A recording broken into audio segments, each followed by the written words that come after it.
On Sunday, November 29, 1970, a father and his two young daughters were hiking on a steep slope of the Isdal Valley, a few kilometers outside the Norwegian city of Bergen. Isdal means the Ice Valley. The slope is rocky, forested, and remote despite its proximity to the city. The father, an electrical engineer, was looking for a quiet spot. His daughter, walking ahead, screamed. Lying among the rocks was the burned body of a woman. She was partially nude. Her clothes lay beside her, scorched. Around her, in a careful arrangement, were a dozen items. A bottle of liquor. Sleeping pills. A passport photograph that had been carefully torn so the name was unreadable. The remains of a packed lunch. 2 melted plastic bottles that had contained petrol.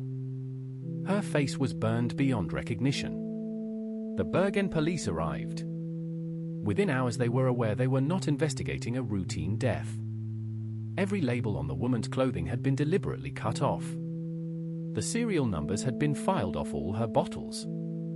Her fingertips had been sanded down. In her hotel room, when police traced her last accommodation, they found 2 suitcases. The labels on both suitcases had been removed. Inside one suitcase was a notepad. On the notepad, in a private code, was a list of dates and locations spanning the previous several months.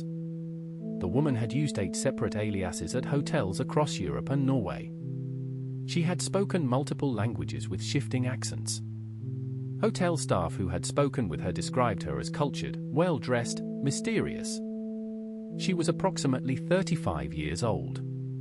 She had cosmetic dental work that included a gold tooth, a type of dental fixture rare in Western Europe but common in Central and Eastern Europe in the 1960s.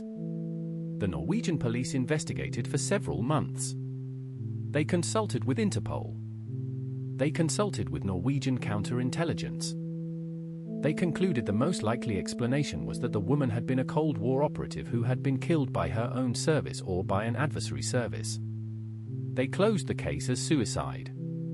Her body was buried in a sealed metal coffin in Bergen's Mollendal Cemetery, in a zinc-lined casket, on the explicit instruction of investigators who believed she might one day need to be exhumed.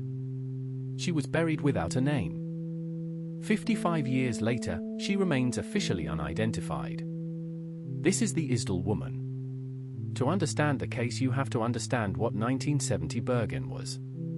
Norway was a NATO country, sharing a long border with the Soviet Union. The Soviet Northern Fleet was based at Murmansk, 400 kilometers from the Norwegian frontier. Bergen was a major Norwegian port with significant maritime traffic from the Mediterranean, the Baltic, and the North Atlantic. Soviet, East German, Czech, and Polish intelligence services were all known to be active in Norway. Western intelligence services were also extremely active. Neutral Sweden had its own services. The activities of all these operations are now substantially declassified but in 1970 were entirely opaque. The Isdal woman fit the profile of a clandestine agent perfectly. Multiple identities. Multiple languages. Travel patterns consistent with surveillance evasion. Dental work suggesting Eastern European origin. The deliberate destruction of all identifying clothing and possessions. The careful, almost ritualized arrangement of objects around her body. The use of multiple petrol containers in a heavily forested area where any ordinary suicide would only need one. The most popular theory is that she was working for an Eastern Bloc service and was killed by professionals, with the burning and elaborate staging designed to delay identification. Theory 2 is that she was an Israeli Mossad operative tracking former Nazi war criminals or Arab targets. Theory 3 is that she was a Western operative working against the Soviets and was killed by Soviet counterintelligence. Theory 4, less popular, is that she was a stateless smuggler or refugee who staged her own suicide to escape pursuit. Theory 5 is that she was mentally ill and committed suicide in a complex way for personal reasons. Modern investigation has substantially refined the answer. In 2016, Norwegian police reopened the case as part of a new program to address cold cases. They exhumed the body in 2016, took dental, bone, and tissue samples, and turned them over to international laboratories. 2019 forensic analysis revealed that the strontium isotope ratios in her teeth showed she had been born somewhere in Central Europe, probably in the Nuremberg or Saarland regions of southern Germany. The exact community has not been determined. The accent samples preserved from witness accounts also suggest German origin with later European travel.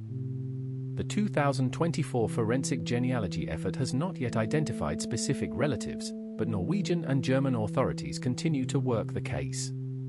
The most plausible current consensus, based on the strontium evidence and travel patterns, is that the Isdal woman was a German-born woman, probably born around 1934 or 35, who had spent significant parts of her later life moving across Western and Central Europe. Whether she was working as an intelligence agent, a private courier, a smuggler, or some other shadow occupation has not been determined. She may simply have been a complicated person leading a complicated life. She may have been precisely what the Norwegian police originally thought she was. We may never know. So why does the case persist in public attention 55 years later?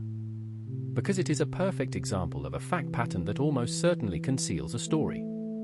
Multiple identities, multiple languages, coded notebooks, cosmetic measures to prevent identification, a deliberate burning, an elaborate arrangement of objects, a timing that aligns exactly with the most intense period of Cold War operations in Norway.